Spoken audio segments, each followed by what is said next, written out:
Hey friend, if you find yourself resenting confident people or not understanding how people can be so outspoken and honest and authentic and live their lives out loud, I want to tell you a little something.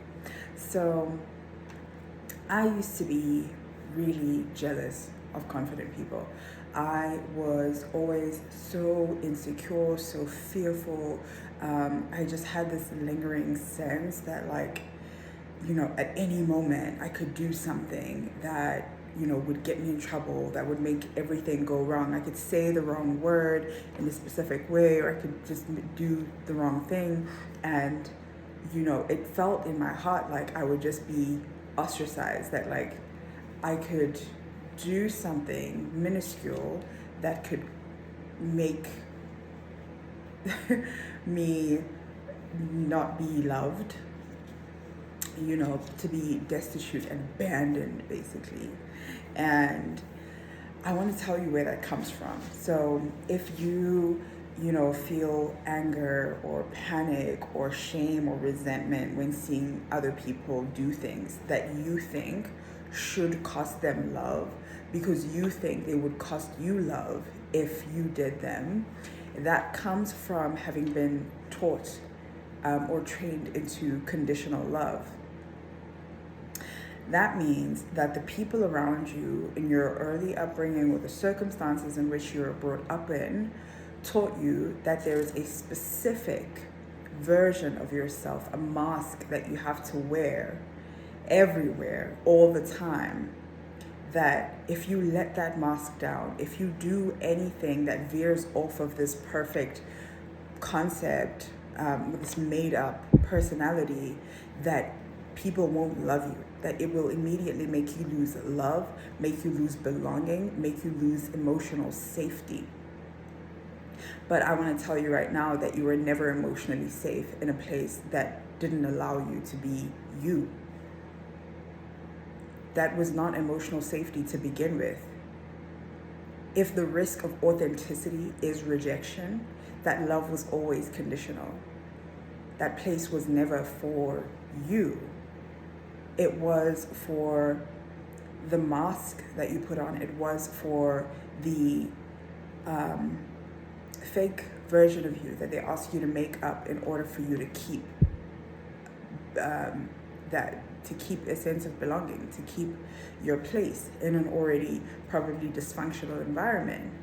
And the more you begin to love yourself, the more you begin to become authentic and honest about who you are, the more you're going to disrupt that environment that is going to ask you to stay the same, to keep playing the facade, to keep wearing the mask. And I want to tell you that if it costs you your authenticity, it's too expensive.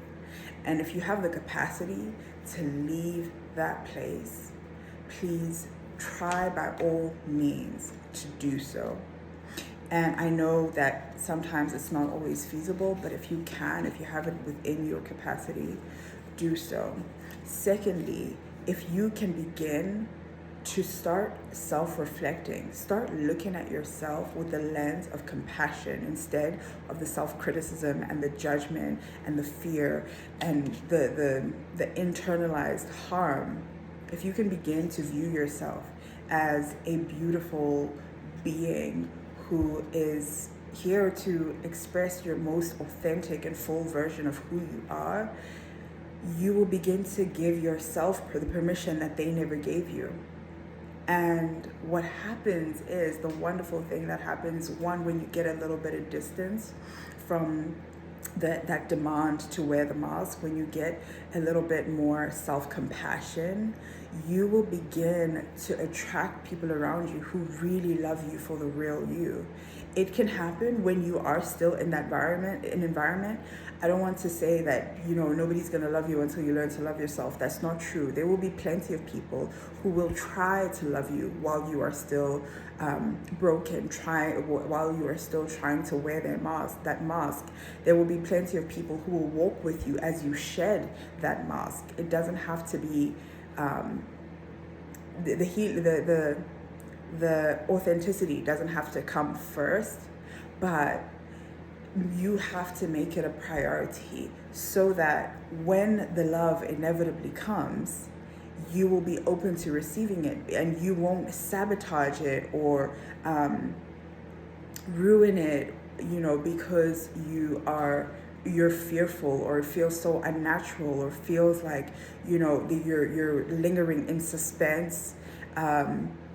And any, the other shoe could drop at any moment, and so you rather just sabotage it so you don't have to live with the anxiety of, oh, I could do something wrong at any second. Like, that it's not coming from a real place. That it's because of the conditioning that you received when you were a child that is still lingering in your mind to this day. And so you will become more open to yourself, your own authenticity, your own love, and to the people who God is going to bring into your life to love you. As you begin to get some space and objectivity, rebuild your self-concept through self-awareness, through affirmative self-talk, and through just relational healing. My friend groups, especially at the beginning of my healing journey, played such a massive role in my healing. And so I promise you, connection is going to play a massive role in reconditioning your nervous system to feel emotional safety where there has been relational harm. But you do have to still be open to looking at yourself and speaking to yourself kindly and honoring what you want and redefining your identity in God, or redefining your identity in the way of like your own objectivity, in the way that you want to see yourself, or in the way that other people didn't allow you to acknowledge and witness yourself. You get to do that for you. You don't have to wait for other people to acknowledge you or see you for who you really are, or give you permission to be who you've always been, which is a wonderful, unique creation of the Most High. And you are here to express yourself. You are here to be your unique expression and not somebody's broken, minuscule, digestible version of yourself. You're here to be your full, authentic expression in all your honesty and all your divine, beautiful, intentionally made magnificence. You are beautiful. You are beautiful. You are worthy. You are deserving of kindness, of dignity, of respect, inherently so, that you did not have to earn. And the people who you see who are, confident and outspoken, who are living out loud, are solely that way because they have a belief that they're inherently valuable. They don't question their inherent value.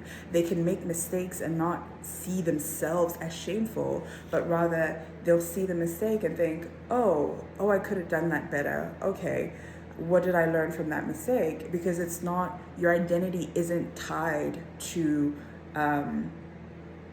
how people perceive you, or even how you perceive yourself. Your identity is inherently valuable. And so when your identity doesn't shift based on how you're performing, you begin to actually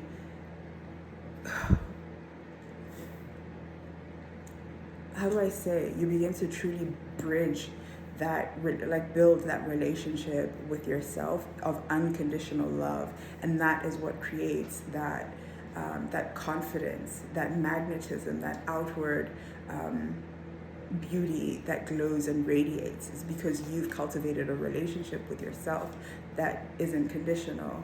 But yeah, if you've been trained and programmed with unconditional love, this can be extremely difficult. So I want you to be kind and compassionate towards yourself. Give yourself time and grace and space, and allow yourself to learn what love really looks like. My hope for you is that you will find more people, more experiences, more knowledge that help you come home to yourself, including this channel. So if you are interested in seeing more from me or this channel, feel free to subscribe, like the video if you like the video, and look out for future ones. Leave a comment down below. I'd love to hear from you. Okay. Bye.